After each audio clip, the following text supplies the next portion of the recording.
ओम नमो भगवते वासुदेवाय नमः। नमस्कार दोस्तों, स्वागत है आप सभी का हमारे यूट्यूब चैनल पावरफुल हिंदू धर्म में। आज हम आप सभी को कार्तिक मास में कथा अध्याय 14, 15 और 16 का रसपान कराएंगे। आइए रसपान कीजिए कथा अध्याय 14 मास का आज लिखूं 14वां अध्याय। श्री हरि कृपा करे, श्रद्धा प्रेम बढ़ाई। तब उसको इस प्रकार धर्म पूर्वक राज्य करते हुए देख देवता क्षुब्ध हो गया। उन्होंने देवादिदेव शंकर का मन में स्मरण करना आरंभ किया। तब भक्तों की कामना पूर्ण करने वाले शंकर जी ने नारद जी को बुलाकर देव कार्य की इच्छा से उनको वहां भेजा। शंभु भक्त नारद शिव की आज्ञा से देवपुरी में गए। इंद्र आदि सभी देवता व्याकुल हो शीघ्रता से उठ नारद जी को उत्कंठा भरी दृष्टि से देखने लगे। अपने सब दुखों को कहकर उन्हें नष्ट करने की प्रार्थना की। तब नारद जी ने कहा, मैं सब कुछ जानता हूँ, इसलिए अब मैं दैत्यराज जलंधर के पास जा रहा हूँ। ऐसा कह नारद जी देवताओं को आश्वासित कर जलंधर की सभा में आए। जलंधर ने नारद जी के चरणों की पूजा कर हंसते हुए कहा कि हे ब्राह्मण, कहिए आप कहाँ से आ रहे हैं, यहाँ कैसे आए? मेरे योग्य जो सेवा हो उसकी आज्ञा दीजिए। नारद जी प्रसन्न होकर बोले, हे महाबुद्धिमान जलंधर, तुम धन्य हो। मैं स्वेच्छा से कैलाश पर्वत गया था, जहाँ 10,000 योजनों में कल्प वृक्ष का वन है।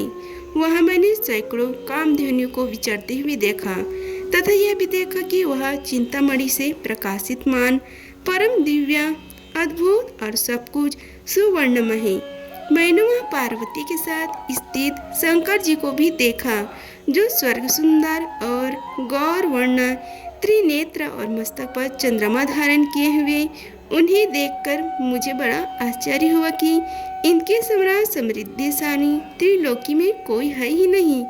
हे दयेंद्र, उसी समय मुझे तुम्हारी समृद्धि का स्मरण हो आया और उसे देखने की इच्छा से ही मैंने तुम्हारे पास चला आया हूँ। यह बात सुनकर जलंधर को बड़ा हर्ष हुआ। उसने नारद जी को अपनी सब समृद्धि दिखला दी। उसे देख नारद ने जलंधर की बड़ा प्रशंसा की और कहा कि निश्चय तुम त्रिलोकपति होने के योग्य थे। ब्रह्म जी का हर्ष युक्त विमान तुम ले आए हो और धूलोक, पताल और पृथ्वी पर जितने भी रत्न आदि है सब तुम्हारे ही तो है। एरावत, उच्चश्रवा, घोड़ा, कल्पवृक्ष और कुबेर की निधि भी तुम्हारे पास है। मणियों और रत्नों के ढेर भी तुम्हारे पास लगे हुए हैं। इससे मैं बड़ा प्रसन्न हूँ, परंतु तुम्हारे पास कोई स्त्री रत्न नहीं है। उसके बिना तुम्हारे यह सब फीका है। तुम किसी स्त्री रत्न को ग्रहण करो। नारद जी के ऐसा वचन सुनकर दैत्यराज काम से व्याकुल हो गया। उसने नारद जी को प्रणाम कर पूछा कि ऐसी स्त्री कहाँ मिलेगी जो सब रत्नों से श्रेष्ठ हो। नारद जी ने कहा, ऐसा रत्न तो कैलाश पर्वत में योगी शंकर के ही पास है। उनकी स्वर्ग सुंदरी पत्नी देवी पार्वती बहुत ही मनोहर है। उनके समान सुंदरी मैं किसी को भी नहीं देखता।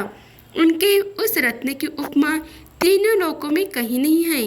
देवर्षि उस दैत्य से ऐसे कहकर देव कार्य करने की इच्छा से आकाश मार्ग से और चली गई।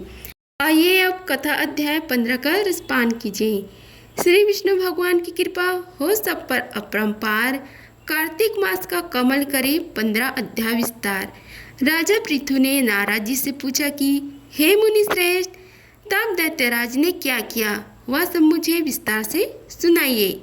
नारद जी बोले, मेरे चले जाने के बाद जलंधर ने अपने राहु नामक दूत को बुलाकर आज्ञा दी कि कैलाश पर एक जटाधारी शंभु योगी रहता है। उससे उसकी स्वर्ग सुंदरी भार्या को मेरे लिए मांग लाओ। तब दूत शिव के स्थान में पहुंचा, परंतु नंदी ने उसे भीतर सभा में जाने से रोक दिया। किंतु वह अपनी उग्रता से शिव की सभा में चला ही गया और शिव के आगे बैठकर दैत्यराज का संदेश कह सुनाया। उस राहु नामक दूत के ऐसा कहते ही भगवान शूलपाणि ने आगे पृथ्वी फोड़कर एक भयंकर शब्द वाला पुरुष प्रकट हो गया। जिसका सिंह के समान मुख था, वह नरसिंह ही राहु को खाने चला। राहु बड़ी जोर से भागा, परंतु उस पुरुष ने उसे पकड़ लिया। उसने शिव जी की शरण ले अपनी रक्षा मांगी।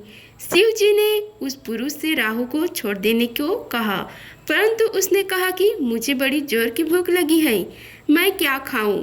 हे महेश्वर ने कहा, यदि तुझे भूख लगी है तो शीघ्र ही अपने हाथ और पैरों का मांस भक्षण कर ले। और उसने वैसे ही किया। अब केवल उसका सिर शेष मात्र रह गया। तब उसका ऐसा कृत्य देख शिव जी प्रसन्न हो उसे अपना आज्ञा पालक जान अपना परम प्रिय गढ़ बना लिया। उस दिन से वह शिव जी के द्वार पर स्वर्ण कीर्तिमुखी नामक गढ़ होकर रहने लगा। ये अब कथा अध्याय 16 का रसपान कीजिए। सुनो लगाकर मन सभी, संकट सब मिट जाए, कार्तिक महात्मा का कमल पढ़ो 16वां अध्याय। राजा पृथु ने कहा, हे नारद जी, ये तो आपने भगवान शिव की बड़ी विचित्र कथा सुनाई है। अब कृपा करके आप यह बताइए कि उस समय राहु उस पुरुष से छुटकारा पाकर कहाँ गया। नारद जी बोले, उससे छूटने पर वह दूध बर्बर नाम से विख्यात हो गया और अपना नया जन्म पाकर वह धीरे धीरे जलंधर के पास गया। वहां जाकर उसने शंकर की सब चेष्टा कही। उसे सुनकर दैत्यराज ने सब दैत्यों को सेना द्वारा आज्ञा दी कि काल नेमी और शुंभ निशुंभ आदि सभी महाबली दैत्य तैयार होने लगी। एक से एक महाबली दैत्य करोड़ों करोड़ों की संख्या में निकल युद्ध के लिए जुड़ पड़े। महाप्रतापी सिंधुपुत्र शिवजी से युद्ध करने के लिए निकल पड़े। आकाश में मेघ छा गए और बहुत अपशगुन होने लगे। शुक्राचार्य और कटे सिर वाला राहु सामने आ गए। उसी समय जलंधर का मुकुट खिसक गया, परंतु वह नहीं रुका।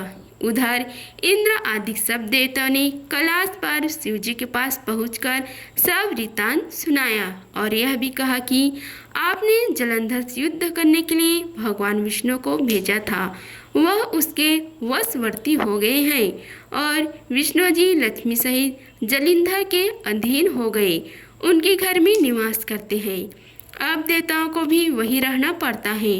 अब वह बलि सागर पुत्र आपसे युद्ध करने आ रहे हैं, अतएव आप उसे मारकर हम सबकी रक्षा कीजिए। यह बात सुनकर शंकर जी ने विष्णु जी को बुलाकर पूछा कि हे ऋषिकेश, युद्ध में आपने जलंधर का संहार क्यों नहीं किया और वैकुंठ छोड़ आप उसके घर में कैसे चले गए।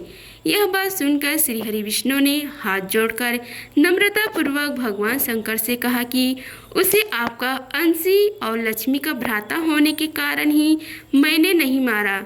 यह बड़ा वीर और देवताओं से अजय है। इसी पर मुग्ध होकर मैं उसके घर में निवास करने लगा हूँ। विष्णु जी की इन वचनों को सुनकर शंकर जी हंस पड़े। उन्होंने कहा कि हे विष्णु, आप यह क्या कहते हैं? मैं उस दैत्य जलंधर को अवश्य मारूंगा। अब आप सभी देवता जलंधर को मेरे द्वारा ही मारा गया जान अपने स्थान को जाइए। तब शंकर जी ने ऐसा कहा तो सब देवता निसंदेह रहित होकर अपने स्थान को चले गए। इसी समय पराक्रमी जलंधर अपनी विशाल सेना के साथ पर्वत के समीप आ कैलाश को घेर सिंहनाद करने लगा। दैत्यों के नाद और कोलाहल को सुनकर शिव जी ने नदी आदि गढ़ों को उससे युद्ध करने की आज्ञा प्रदान की। कैलाश के समीप भीषण युद्ध होने लगा। दैत्य अनेक प्रकार के अस्त्र शस्त्र बरसाने लगे। भेरी, मृदंग, शंख और वीरों तथा हाथी घोड़ों और रथों के शब्दों से शब्दातीत हो पृथ्वी कांपने लगी। युद्ध में कट मार मरे हुए हाथी, घोड़े और पैदलों का पहाड़ लग गया। रक्तमांस का कीचड़ उत्पन्न हो गया। दैत्यों के आचार्य शुक्र जी अपनी मृत संजीवनी विद्या से सब दैत्यों को जिलाने लगे। यह देखकर शिव जी की गण व्याकुल हो गए और उनके बाद जाकर सारा वृत्तांत सुनाया। उसे सुनकर भगवान रुद्र के क्रोध का सीमा न रही। फिर तो उस समय उनके मुख से एक बड़ी भयंकर कृत्या उत्पन्न हुई, जिसकी दोनों जंघाएं ताल वृक्ष के समान थी। वह युद्ध में भूमि में जा सब असुरों का चौवर्ण करने लग गई और फिर वह शुक्राचार्य के समीप पहुंची और शीघ्र ही अपनी योनि में गुप्त कर लिया। फिर स्वयं भी अंतर्ध्यान हो गई। शुक्राचार्य के गुप्त हो जाने से दैत्य का मुख मलिन पड़ गया और वे युद्ध भूमि को छोड़ भागे।